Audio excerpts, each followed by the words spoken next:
Hi everyone. இன்னைக்கு நம்ம social media open பண்ணா, எஸ்பெஷலி இன்ஸ்டா ஓப்பன் பண்ணீங்கன்னா ஃபுல் அண்ட் ஃபுல் துரைமுருகன் அவர்களோட பேத்தி நிச்சயதார்த்தம், வெள்ளூர் எம்பி கதிரானந்த் அவர்களோட மகளின் நிச்சயதார்த்தம் அப்படின்னு சொல்லி நிறைய வந்துட்டு ரீல்ஸ் போட்டுட்டு இருக்காங்க. இதுல வந்துட்டு நிறைய பேர் வந்து அவங்க அந்த ஃபங்க்ஷன் அட்டன் பண்ணவங்க போட்டிருக்காங்க. சில பேர் வந்துட்டு அந்த ஃபங்க்ஷன்ல வந்துட்டு அவங்களும் ஒரு பார்ட்டிசிபெண்டா இருந்ததுனால, லைக் அந்த பிளேட் டெக்கரேஷன்ஸ்ல இருந்து மேக்கப் ஆர்டிஸ்ட்ல இருந்து அவங்களோட இதுக்காக அவங்க போட்டிருக்காங்க. இதை தவிர்த்து வந்துட்டு நம்ம ஒவ்வொரு ஊருக்கும் சொல்லவே வேண்டாம். இந்த இன்ஸ்டா இன்ஃப்ளூயன்சஸ் நாங்க தான் எல்லாத்தையும் ப்ரொமோட் பண்றோன்ற மாதிரி வந்துட்டு ஒரு சில குறிப்பிட்ட இன்ஃப்ளூயன்சஸ் இருப்பாங்க. அது எப்படி அது பணம் கொடுத்து வர வைக்கிறாங்களா இல்ல அவங்களா வந்துட்டு ஏதாச்சும் ஒண்ணு புதுசா போடுறாங்கன்னா அவங்களா வந்துடுறாங்களான்னு தெரியாது. அது விளம்பரப்படுத்துறதுக்குன்னுட்டுன்னு ஒரு இது. ஸோ வெள்ளூர்ல இருந்து வந்துட்டு ஒருத்தர் போயிருக்காங்க. ஸோ இந்த மாதிரி வந்துட்டு இந்த மாதிரி ஆட்கள் இதை தவிர்த்து வந்துட்டு இன்விடேஷன் வந்து ஃபங்க்ஷன் அட்டன் பண்ணவங்க அவங்கெல்லாம் வந்துட்டு, அப்புறம் கட்சிக்காரர்கள் கட்சி தொண்டர்கள் இந்த மாதிரி நிறைய ஆட்கள் வந்திருந்தாங்க. ஸோ அவங்கெல்லாம் ரீல்ஸ் போட்டிருக்காங்க. Okay fine. இப்ப இதுல என்ன ஆகுது அப்படின்னா, இந்த அவங்களோட சம்மந்தி கதிரானந்த் அவர்களோட சம்மந்தி இவர் கண்ணன் ரவி அவர்கள் producer, cine producer. So cinema background அவங்களோடது. சினி ப்ரொடியூசர் இப்போ வந்துட்டு ஐஸ்வர்யா ரஜினிகாந்த் அவங்களோட படத்தை வந்துட்டு ப்ரொடியூஸ் பண்ணிட்டு இருக்காரு. ஸோ அதெல்லாம் வந்துட்டு அதுக்கப்புறம் வரும். ஸோ நான் ஜஸ்ட் ஒரு இது சொல்றேன். ஸோ அவருக்கு ஒரு மரியாதை கொடுத்து சினி ஃபீல்ட்ல இருந்து செலிபிரிட்டிஸ் கொஞ்சம் பேர் வந்திருந்தாங்க. இது தவிர்த்து அமைச்சர் துரைமுருகனா இருந்தாரு அப்படின்றதுனால வந்துட்டு அவருக்கு ஒரு மரியாதை செலுத்தும் விதமாக நிறைய அமைச்சர்கள் வந்திருந்தாங்க, முன்னாள் அமைச்சர்கள் வந்திருந்தாங்க. சோ இதுதான் வந்துட்டு கவரேஜா இருந்தது அப்படின்ற மாதிரி நம்ம நினைக்கும் போது ஒரு சில மீடியாக்களோ இல்ல என்ன சொல்றது, அந்த ஆப்போசிட் பார்ட்டி பீப்புளோ இது வாண்டடா ஏதோ ஒரு பிளாக் மார்க் கொண்டு வரணும் அப்படின்றதுக்காக அம்பானி வீட்டின் கல்யாணத்தை விட வந்துட்டு டஃப், அம்பானிக்கே டஃப் கொடுக்கும் இது அப்படின்னுட்டுன்னு ஒரு சிலர் வந்துட்டு அந்த மாப்பிள்ளை வீட்டில் பெண்ணுக்கு வந்து அந்த நிச்சயதார்த்தத்துல வந்து ஒரு நகை கொடுக்கறத வந்துட்டு இத்தனை கோடி பணம் இவங்களுக்கு எப்படி வந்தது, இது மக்களோட வரி பணம், இது கொள்ளையடிச்ச பணம், இது ஊழல் பணம் அப்படின்ற மாதிரியான சில வார்த்தைகள் எல்லாம் பார்க்க முடிஞ்சது. ரொம்ப என்ன சொல்றது, உங்களோட மெச்சூரிட்டி லெவல் அவ்வளவுதானா இல்ல ஏதாச்சும் சொல்லியே ஆகணுன்றதுக்காக பேசுறீங்களான்றது எனக்கு தெரியல. இப்ப நான் நான் ஒரு விஷயம் என்ன சொல்றேன் அப்படின்னா, பெண்ணை பெற்றவர்கள் அப்புறம் இன்னொரு ஒரு விஷயம் இருந்தது. சனாதானம் ஒழிப்போம்னு சொல்லிட்டு ஐயரை வச்சு, இது கல்யாணமா இருந்தா கூட பரவாயில்லையா, அப்ப பரவாயில்ல சனாதானம், இது கல்யாணமா இருந்தாலும் பரவாயில்ல, நிச்சயதார்த்தத்திற்கு ஐயர்களை வச்சு ஓமம் இது பண்ணினாங்க, ஓமம் வளர்த்தினாங்க அப்படின்ற மாதிரி வந்துட்டு ஒரு சிலர் பேசினாங்க. சோ நான் எல்லாமே வந்துட்டு ஒரு சிலர்ன்றது தான் நான் சொல்றேன். நான் யாரையும் பாயிண்ட் அவுட் பண்ண விரும்பல. ஏன்னா ஜேர்னலிஸ்டுங்களேன்றதுனால எனக்கு எதுவும் சொல்றதுக்கு இல்லை. What I am trying to say, இது வந்துட்டு அவங்க பையனோட கல்யாணம் கிடையாது, பெண்ணோட கல்யாணம். சோ பெண்ணோட கல்யாணம், இப்போ முதலமைச்சர் அவர்கள் இருந்தாலும் சனாதானத்தை ஒழிப்பேன்னுட்டுன்னு அவர் சொல்லிட்டு இருந்தாலும் சரி, அவருடைய வீட்டில் துர்காமாக்கு வந்துட்டு எல்லா ரைட்ஸும் இருக்கு சாமி கும்பிடுறதுக்கு. சோ அப்படி இருக்கும்போது இவங்க வந்துட்டு என்ன சொல்றது, திமுக கொள்கை அதெல்லாம் இருக்கட்டங்க. தன்னோட பெண்ணுக்கு அப்ப தன்னோட பெண்ணை வந்துட்டு கட்டாயப்படுத்துவீங்களா நீ சாமி கும்பிட கூடாதுன்னு சொல்லிட்டு? இப்ப அவங்க வந்துட்டு இன்னொரு வீட்டுல வாழ போறாங்க அப்படின்னாக்கா அவங்களோட இதுவும் நம்ம ரெஸ்பெக்ட் பண்ணணும் இல்லையா? சோ அவங்களுக்கு எல்லாருக்கும் வந்துட்டு ப்ளீசிங்கா ஒரு விஷயம், எனக்கு மட்டும் ஒரு பிடிச்ச ஒரு விஷயத்த நான் திணிக்கிறது எப்படி இருக்கு, எல்லாரோட விருப்பத்தையும் கேட்டுட்டு அவங்களுக்கு ஏத்த மாதிரி போறது எப்படி இருக்கு? சோ பையன் வீடா இருந்தாக்க பொண்ணு இங்க வாழ வர போறா, அதனால நீ என்ன சொல்றது, எங்க இது பிரகாரம் தான் நீங்க மாறணும்னு சொல்லிக்கலாம். ஒரு பெண் இன்னொரு வீட்டுக்கு போகும்போது அவங்களோட பழக்க வழக்கத்துக்கு தான் அவங்க மாத்த நினைப்பாங்க. இது அதுக்குள்ளேயே வந்துட்டு எல்லாம் பிற்போக்கு அப்படின்றதெல்லாம் பேச வராதீங்க. ஜென்ரலா ஒரு உலகத்துல ஒரு சமுதாயத்துல என்ன நடக்குதுன்னு அதை சொல்றேன். அண்ட் நிச்சயதார்த்தத்தை பத்தி எல்லாம் பேசுறீங்க. நிச்சயதார்த்தம் இப்ப அவங்களோட சமூகத்துல நிச்சயதார்த்தம் வந்துட்டு இவங்க பண்றாங்க, கல்யாணம் மாப்பிள்ளை வீட்டுல பண்ண போறாங்க. சோ அப்படி இருக்கும் போது இவங்களோட ஆப்பர்ச்சுனிட்டி இந்த நிச்சயதார்த்தத்துல தான் காட்டணும். சோ அவங்க கிராண்டா பண்ணினாங்க. இதுல என்னங்க இருக்கு? துரைமுருகன் அவர்கள் அமைச்சரா இருந்தாரு. அபிடேவிட் எல்லாம் வந்துட்டு எலெக்ஷன் அப்போ வந்துட்டு ப்ராப்பரா கொடுத்துருக்காங்க. இப்ப நீங்க அப்போவே வந்துட்டு எல்லாரும் வந்து கொதிச்சு போனீங்க, இவ்வளவு பணமா அவ்வளவு பணமான்னு சொல்லிட்டு. இவரு கதிரானந்த் அவர்கள் எம்பியா இருக்காரு. இப்ப அவரோட சொத்து, அவரோட மனைவியோட சொத்து, இது எல்லாமே வந்துட்டு கொடுக்கப்பட்டிருக்கு. சோ இதெல்லாம் இருக்கு. இப்போ நாமளே ஒரு ஏழை மக்கள் அப்படி இருந்தா கூட தன்னோட பெண்ணுக்கு தன்னோட சக்திக்கு மீறி செய்யணும் அப்படின்ற ஆசை இருக்கத்தான் செய்யும். நிறைய பேர் வந்துட்டு அது செய்யவும் செய்யறாங்க. தலைக்கு மேல வந்துட்டு என்ன வெள்ளம் போற அளவுக்கு வந்துட்டு கடனுடன் வாங்கியாச்சும் செய்யறவங்க செய்யறாங்க. அப்படி இருக்கும்போது 2 அமைச்சர்கள், இவர் வந்துட்டு மினிஸ்டர் ஆஃப் பார்லிமெண்ட்னு வச்சுக்கோங்க, ஒரு எம்பி, ஒரு அமைச்சர், இவங்களோட பேத்திக்கும் இவங்களோட மகளுக்கும் வந்துட்டு ஒரு கல்யாணம் நல்ல கிராண்டா செய்யணும்ன்ற ஆசை அவங்களுக்கு இருக்காதா? அதற்கான பணம் வந்துட்டு அவங்க ஆல்ரெடி வந்துட்டு அவங்க அபிடேவிட்ல இருக்கு. சோ நீங்க வந்துட்டு இது எப்படி வந்தது? அவங்க வச்ச மாப்பிள்ளை வீட்டுல வச்ச நகைய வச்சு இவ்வளவு பணம் எப்படி வந்தது, இவ்வளவு இது வைரம் எப்படி வந்தது அப்படின்றத கேக்குறீங்க. இது மாப்பிள்ளை வீட்டில் பெண்ணுக்கு மரியாதை செலுத்தினாங்க. இப்போ உங்கள்கிட்ட வந்துட்டு யாரும் பில் எடுத்துட்டு வந்து கொடுக்கல, இது இவ்வளவு கோடிகள் ஆகுதுன்னு சொல்லிட்டு பில்லு கொடுக்கல.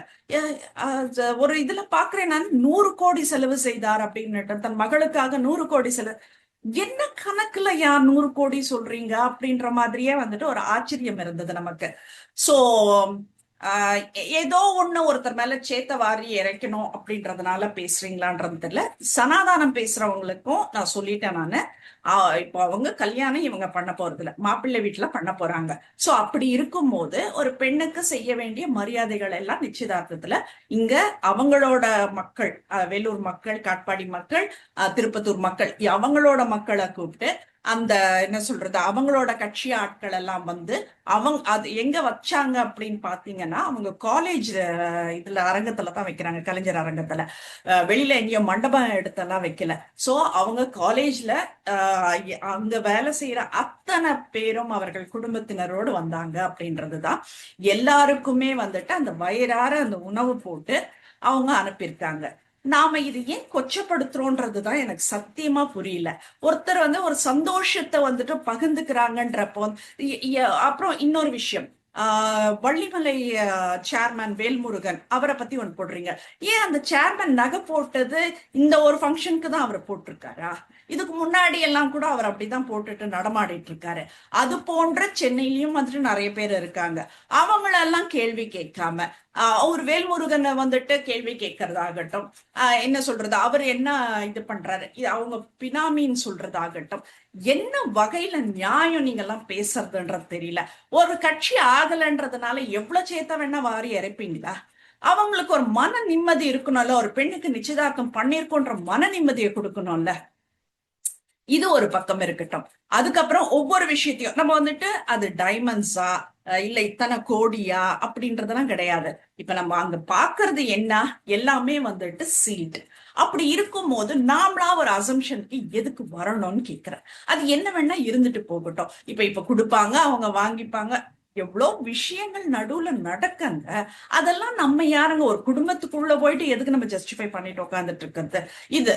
அதுக்கப்புறம் வந்துட்டு குத்தாட்டம் போட்ட எம்பி, ஏங்க அவங்க பொண்ணுக்கு கல்யாணம் பண்றாரு, அந்த சந்தோஷம் எல்லாருமே. அது கூட வந்துட்டு நாட் இந்த ஃபங்க்ஷன் டைம், ஃபங்க்ஷன் எல்லாம் முடிஞ்சு அந்த எல்லாம் முடிச்சு சாப்பிட்டு முடிச்சு எல்லாரும் போனதுக்கு அப்புறம், மினிஸ்டர்ஸ் எல்லாருமே கிளம்பி போயிட்டாங்க, ஆட்கள் எல்லாம் போனதுக்கு அப்புறம் இவங்க வரைக்கும் இருந்தப்போ ஒரு என்ஜாய்மெண்ட், ஒரு என்தூசியாசம், சம்திங் அவங்க தேவை செலிப்ரேட்டிங் இட். அத்தையும் கொச்சப்படுத்தி குத்தாட்டம் போடுறாரு. அவங்க பொண்ணு கல்யாணத்துல அவரு டான்ஸ் ஆடுறதுல உங்களுக்கு என்ன பிரச்சனைன்றது எனக்கு தெரியல. சோ இது எல்லாமே எதெல்லாம் கிடைக்குமோ அதெல்லாம் பேசுறீங்க. இந்த என்ன சொல்றது, ஒரு சினிமா பிரபலங்கள் எல்லாம் வந்தாங்கன்னாக்க அவங்க எல்லாம் வந்தாங்க, யாருக்காக வந்தாங்க? ஒரு ப்ரொடியூசர்ன்றதுனால வந்தாங்க. அவர்களுக்கான மரியாதைக்கு செய்யப்பட்டதை அவங்க பார்த்தாங்க, வாழ்த்துனாங்க, மணமக்களை போனாங்க, இவ்வளவுதாங்க நடந்தது. Even I attended the function. அப்போ நான் என்ன ஃபங்க்ஷன் நான் அட்டன் பண்ணதுனால எனக்கு தெரியும் அங்க என்ன நடந்திருக்கு அப்படின்னு சொல்லிட்டுன்னு. நீங்க இப்போ பேசுற இதுல சோசியல் மீடியால பேசுறீங்க பாருங்க, சத்தியமா ஜீர்ணிச்சிக்கவே முடியல, அந்த அளவுக்கு பேசுறீங்க. ஒருத்தரோட பெண்ணுக்கு கல்யாணம், நீங்க யார வேணா கேளுங்க, எந்த குடும்பத்துல நீங்க எவ்வளோ ஏழை வீட்டு கல்யாணமா இருந்தா கூட நீங்க போய் பாருங்க, அவங்க சக்திக்கு மீறி தான் செய்வாங்க. ஏன்னா தன் பெண் நல்லா இருக்கணும், தன் பெண் சந்தோஷமா இருக்கணும், நிம்மதியா இருக்கணும் அப்படின்னு தான் கடனை உடனே வாங்கி எல்லாம் செய்வாங்க. அது பெண்ணை பெற்றவர்களுக்கு தெரியும் அந்த வலியும் வேதனையும் என்னன்னு சொல்லிட்டு. நாம இன்னைக்கு இங்க உட்கார்ந்துட்டு ஏதோ ஒண்ணு பார்த்துட்டு அவங்க போடுறதெல்லாம் வச்சு பார்த்துட்டு இவங்க இப்ப இந்த பணம் எப்படி வந்தது, எப்படிங்க கண்ணன் ரவி அவர்கள் வந்துட்டு அவங்க மருமகளுக்கு போடுற நகை அது எப்படிங்க அது மக்களோட வரிப்பணம் ஆகும்? என்னங்க பேசுறீங்க? என்ன லாஜிக்லங்க பேசிட்டு இருக்கீங்க நீங்க எல்லாம்? இது இவங்க போடலங்க, அவங்க மாப்பிள்ளை வீட்டுல போடுறாங்கங்க. இது எல்லாமா வந்துட்டு நம்ம கொஞ்சம் கூட நம்ம ஒரு யோசிக்க மாட்டோமா? நகை ஏன் எடுத்துட்டு வந்து விளம்பரப்படுத்துறாங்கன்னு யோசிக்க மாட்டோமா? அது வருஷத்தட்டுல வைக்கிற அந்த கணக்குல பண்ணினாங்க. Celebration was really wonderful, fantastic. எல்லாருமே வந்து நிறைய பேர் அவங்க எதிர்பார்த்ததை விட அதிகமான மக்கள் வந்து வயிறார சாப்பிட்டுட்டு போனாங்க அப்படின்றது மட்டும்தான் உண்மைங்க. மற்றபடி வந்துட்டு இங்க பேசிட்டு இருக்கிற மாதிரி எல்லாம் அங்க எதுவும் இல்லை. எதுவுமே வந்துட்டு அவங்க காட்டிக்கணும், அம்பானி மாதிரி காட்டிக்கணும் அந்த மாதிரி எல்லாம் பண்ணல. எல்லாருமே வந்துட்டு நார்மலா வந்துட்டு பிஹேவ் பண்ணினாங்க அப்படின்றது தான் வந்துட்டு நான் ரெஜிஸ்டர் பண்ண விரும்புறேன். ஏன்னா நான் அந்த ஃபங்க்ஷன் அட்டன் பண்ணேன். ஸோ எனக்கு தெரியும் எல்லாருமே சரிசமமாக பங்கு பார்க்கப்பட்டது அப்படின்றது எனக்கு தெரியும். ஸோ அதனால நான் பகிர்ந்துக்க ஆசைப்பட்டேன். எனக்கு வந்துட்டு பார்க்க இன்ஸ்டால the words you people are using real too மச்ங்க. என்னதான் ஒருத்தர் கட்சி சார்ந்த ஆகல அப்படின்னா கூட வந்துட்டு இந்த அளவுக்கெல்லாம் ஒரு கல்யாணத்தை வச்சிருக்காங்க, இன்னும் 2-3 மாதத்துல வந்துட்டு அந்த பெண்ணுக்கு கல்யாணம் வைக்கிறாங்க அப்படின்னா அந்த பெண்ணுக்கும் வந்துட்டு ஒரு மனக்கவலையை கொடுக்குறீங்க பாத்தீங்களா? என்னடா நம்ம போட்டோ நம்ம வீடியோ இப்படி எல்லாம் பரவிட்டு இருக்கேன்னுட்டுன்னு அந்த பெண்ணுக்கும் சரி ஒரு மன அழுத்தத்தை நம்ம கொடுக்குறோம் இல்லைங்களா? Let them enjoy. அந்த என்ன சொல்றது, மேரேஜ் லைஃபை வந்துட்டு அவங்க என்ஜாய் பண்ணட்டும். அடுத்து அவங்க சந்தோஷத்தை இது பண்ண வேண்டாம். இவர் வந்துட்டு அந்த மாதிரி நகை வச்சு விளம்பரப்படுத்தி இருந்தால் நம்ம கேள்வி கேட்கலாம், எங்க வரி பண்ணோம் அப்படின்னுட்டுன்னு கேட்கறதுக்கெல்லாம் வந்துட்டு உங்களுக்கு போதுமான அளவுக்கு எவிடன்ஸ் எல்லாம் இருந்துச்சுனாக்கா தாராளமா கேள்வி கேட்கலாம். பட் அவர் கண்ணன் ரவி அவர்கள் வச்சதுக்கெல்லாம் வந்துட்டு அது கூட நம்மளுக்கு என்ன டைமண்ட்ன்றது கூட நம்மளுக்கு தெரியாது. இன்னைக்கு வந்து கோல்டை விட டைமண்ட் வாங்குறது தான் எல்லாருக்குமே வந்துட்டு ஒரு என்ன சொல்றது, கோல்ட இன்வெஸ்ட் பண்ண போறதை விட டைமண்ட் ஈஸியா கிடைக்குதுன்ற ஒரு நிலைமை தான் இன்னைக்கு இருக்கு. ஸோ பெரும்பாலான மக்கள், ஏன்னா நீங்க கோல்டன் போனீங்கன்னா அது அந்த 22 கேரட் அந்த மாதிரி போகுது. பட் டைமண்ட்ல போனீங்கன்னா உங்களுக்கு 9 கேரட் கோல்ட்லயே வந்துட்டு எவ்வளவு கோல்டு கம்மி ஆகுதோ, அந்த கேரட் கம்மி ஆகுதோ அந்த அளவுக்கு டைமண்ட் ஸ்ட்ராங்கா நிற்கும். ஸோ அந்த 9 கேரட்ல வந்துட்டு ரொம்ப அழகாவே வந்துட்டு டைமண்ட் ஜுவல்லரி செய்ய முடியும் அப்படின்றத நான் சொல்றேன் நான். ஸோ 9 கேரட்ஸ் எல்லாம் வந்துட்டு ரொம்ப பெரிய விஷயம் கிடையாது, ரொம்ப பெரிய பணம் கிடையாது அப்படின்றது தான் கம்பேரிங் டு 22 கேரட். அதுக்குள்ளேயே வந்துடாதீங்க, என்ன வந்து பிள்ளைன்னு பிடிக்காதீங்க. அப்போ 9 கேரட் வந்துட்டு ரொம்ப பெரிய விஷயம் இல்லையான்னுட்டுன்னு பெரிய விஷயம் தான். பட் கம்பேரிங் 22 கேரட் வந்துட்டு 9 கேரட் கம்மி. ஸோ டைமண்டும் வந்துட்டு எல்லாருமே வந்துட்டு வாங்கி உபயோகப்படுத்துற அளவுக்கு தான் இருக்கு. இன்னைக்கு எல்லாருமே ஒரு சின்ன மூக்குத்தியாச்சும் டைமண்ட்ல போட்டுக்க ஆசைப்படுறாங்க தான். ஸோ இதெல்லாம் வந்துட்டு இவ்வளோ பெருசா வந்துட்டு பண்ண வேண்டிய அவசியம் என்ன இருக்குன்றது தெரியல. Your targeting something, your targeting someone. இதுல பாதிக்கப்படுறது என்ன சொல்றது, சம்பந்தமே இல்லாத அந்த பெண்ணை கல்யாணம் பண்ணிக்க போற மணமகனுக்கு தேவையில்லாத ஒரு விஷயம்னுட்டு நான் நினைக்கிறேன். So I just want to clarify all these things. சனாதானம்ன்றதும் ஐயர் வச்சு வந்துட்டு இப்ப இவங்க கல்யாணத்துக்கு என்ன பண்ணுவாங்க அவங்க வீட்டுலன்றது தெரியாது, அவங்க வீட்டு பழக்கத்துல என்ன பண்ணுவாங்கன்னுட்டு. ஸோ அதனால ஒரு ஹோமம் வளர்த்தி ஒரு நிச்சயதார்த்தத்தை இவங்க ஆல்மோஸ்ட் ஒரு கல்யாணம் பண்ற மாதிரி இவங்க பண்ணி முடிச்சுட்டாங்க. அவ்வளவுதான், இவங்களோட டேர்மை வந்துட்டு இவங்க ஃபுல்ஃபில் பண்ணிருக்காங்க, அவ்வளவுதான். சோ இதுக்கு ஏன் வச்சீங்க, ஏன் வந்தாங்க? வீட்டுல நம்ம கணபதி ஹோமம் பண்ணுவோம், சும்மா சும்மா பண்ணுவோம், அது தெரியுங்களா உங்களுக்கு? கிரக பிரவேசத்துக்கு தான் பண்ணணுன்ற அவசியம் எல்லாம் கிடையாது. உங்க வீட்டுல வந்துட்டு ஏதோ ஒரு தொடர்ந்து வந்துட்டு ஏதோ லாஸ்ட்ல போயிட்டு இருக்கு, இல்ல தொடர்ந்து ஒரு டிப்ரெஷன்ல இருக்கு அப்படின்னாக்கா வீட்டுல ஒரு கணபதி ஹோமம் பண்ணா நல்லதுன்னு சொல்லுவாங்க. இல்ல நவகிரக ஹோமம் செய்யறது நல்லதுன்னு சொல்லுவாங்க. So use to do it. அப்படி அந்த மாதிரி ஒரு கணபதி ஹோமம் பண்றதுல என்ன பிரச்சனை வந்துருச்சு அப்படின்றது எனக்கு தெரியல. ஸோ இத எல்லாமே வந்து ஆஹ் எப்படி இருக்குன்னா, ஏதோ ஒண்ணு ஒருத்தரை பத்தி நம்ம சொல்லியே ஆகணும் அப்படின்ற மாதிரி நீங்க சொல்லிட்டு இருக்கீங்க. கைண்ட்லி அவாய்ட் திஸ் அப்படின்றதுதான். லெட் சின்ன பசங்க, let them enjoy.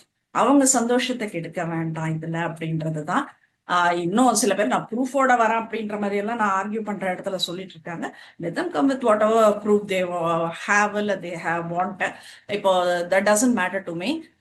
What I am trying to say is, இவர் வந்துட்டு அமைச்சர், இவர் வந்துட்டு எம்பி. ஸோ சம்பாரிச்சாங்க. அரசியல்ல வந்துட்டு கதிரானந்த் அவர்கள் குழந்தையா இருக்கும் போதே, வயத்துல இருக்கும் போதுல இருந்து இவர் அரசியல்ல துரைமுருகன் அவர்கள் இருந்தார். சோ இத்தனை ஆண்டு காலம் வந்துட்டு அவரோட உழைப்புன்னு ஒண்ணு இருக்குங்க. காட்பாடி மக்கள் வந்துட்டு என்ன சொல்றது, எல்லாருக்குமே வந்துட்டு நான் நிறைய விஷயங்கள் அவரை பத்தி எலெக்ஷன் டைம்ல எல்லாம் நிறைய பேசியிருக்கேன் நானு. சோ ஒரு காட்ஃபாதர் மாதிரி இப்பவும் இருக்காரு. அப்படி இருக்கும் போது வந்து இந்த மாதிரி ஒரு சேத்த வாரி வீசாதீங்க அப்படின்றத ரொம்ப தாழ்மையோட கேட்டுக்கிறேன் நானு. This is not fair. Thank you.